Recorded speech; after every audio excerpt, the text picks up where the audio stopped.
Britain has suffered its very first small boat related, refugee related tea attack. I can't use the full word on YouTube. But what is amazing about this is the way the police, the way the security services and the way the media have completely ignored a marauding knife attack which has left a number of people in hospital. This is what Britain is going to be like now. We are importing people from across the world who are a genuine danger to this country. But not only that, we're venerating them. We're giving them money. We're giving them accommodation. And we're giving them access to services that we, the people that pay for this country, aren't ourselves entitled to. Hello everyone, this is Andre Walker. Thanks so much for watching this video. Please do subscribe, but more importantly, hit the bell notification icon. It's the best way to absolutely guarantee you get all of my videos as soon as they are released. Well, a mere singe of publicity surrounds the incident that took place in Eastbourne, where a Libyan migrant aged 24, his name is Khalifa Issa Benizid, he launched a knife attack outside the Souvlaki kebab house in Eastbourne. A number of people were taken to hospital. He, like many of these people from the Islamic world, was interested in launching a lone wolf knife attack. But of course, once again, it has been written off as not a terrorist attack. What it's described as is a fight. Well, I have to say to you, I don't think the average fight involves somebody unprovoked coming up, stabbing people and then leaving the scene. That is much more similar to a terrorist attack than it is indeed to a regular fight. But this story, I think, is about to be replicated time and time again, isn't it? Where we open up our hand of friendship to people from the third world and they come over here and continue to operate in their third world way.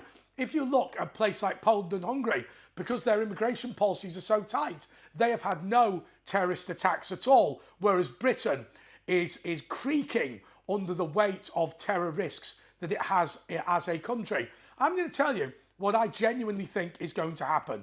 So, just to explain something, very often when people plot terrorist attacks, they're already on the radar of the security services. And the reason they're on the radar of the security services is because whilst they might be covert trained later in life, when they were 13 or 14, they'd have already gone on jihadi websites and already been flagged up by the security services. Then when they go to Pakistan for their training or Afghanistan for their training, they're being noticed already. And so even though they come back with all the covert training, they're already being flagged. Now, of course, the security services have to work out which people are dreamers and which people are a genuine danger, and that can be incredibly difficult. I always give the example of my grandmother being a staunch Irish Republican and owning a boarding house and shop by the docks in Liverpool, where regularly young Irish men would come and go because it was a boarding house.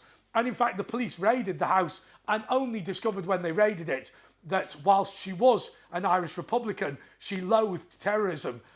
She believed her father had ended up with all sorts of problems as a result of the behaviour of Republican terrorists. And so she was completely against it. But of course, that can be quite hard to work out. And sometimes, obviously, people are on lists, but they don't get stopped. But here is what I think is going to happen this time.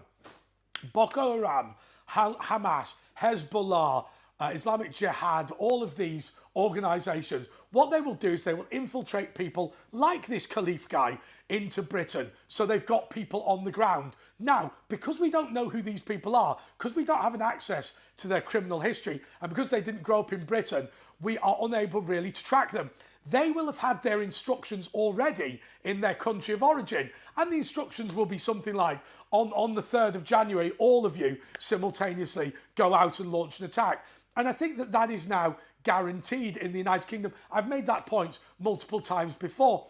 Isn't it amazing, though, that these people on the small boats, we don't know who they are, but we definitely know they're not dangerous. Now, look, at the moment, think about the recklessness and the dangerousness of the people coming over on small boats.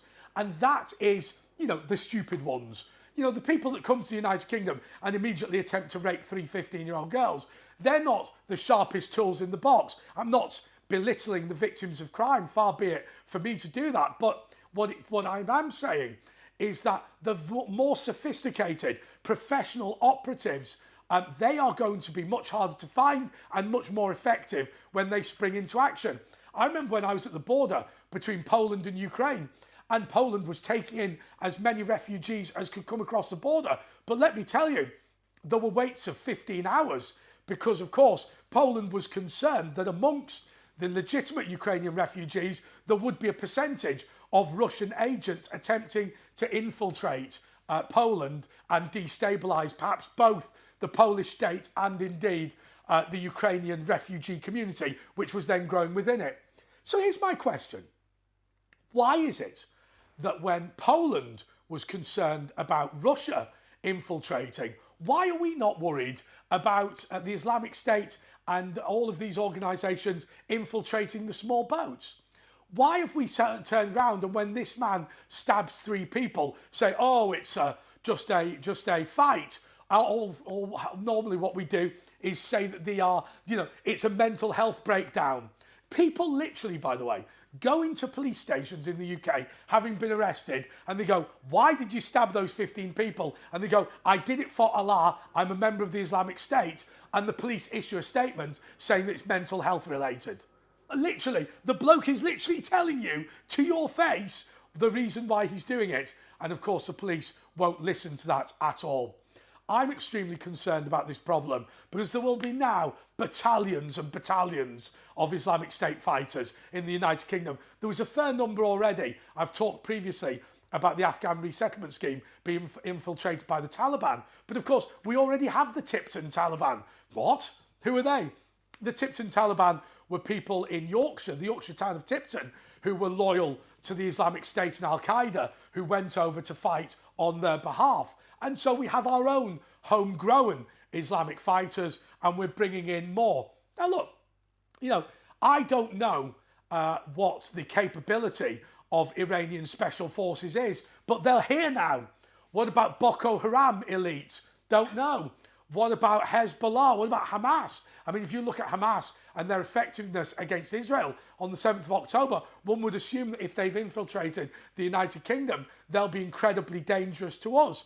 And what happens when this major attack happens? Well, I've said before, what will take place is very simple. There will be a great deal of soul searching. We'll all sing Kumbaya and don't look back in anger. But then what we'll do is we'll attempt to stop genuine political debate on social media rather than actually stopping the small boats coming to the United Kingdom. Having people come into this country who you don't know who they are, you don't know what weapons training they've got, and you don't know what their motives are, is madness. That is the purpose of a border. It's a great shame that we can't be bothered enforcing ours. Thank you so much for watching this video. The link to the Patriot Club is below. Until next time, goodbye.